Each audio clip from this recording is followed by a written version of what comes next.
Police report. Police report. Sa police report.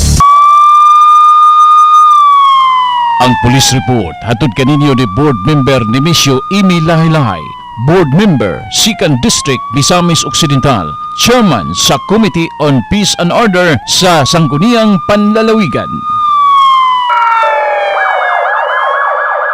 Police report. Police report. Sa police report, ano ang detalye ni Johnny Tommy?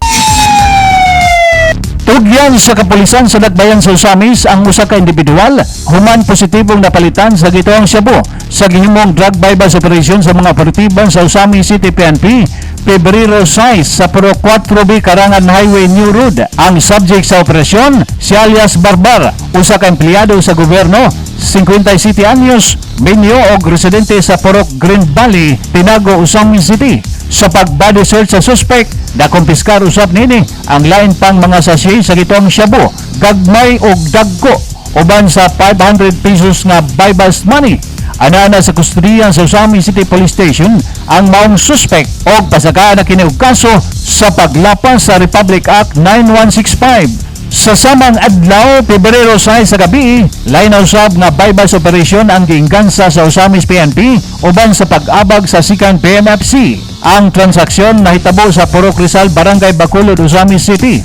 Apan ang subject sa operasyon, residente sa Purok Green Valley, Tinago, Usamis City. Usa ka alias Clint, 32 anyos ang panoygon.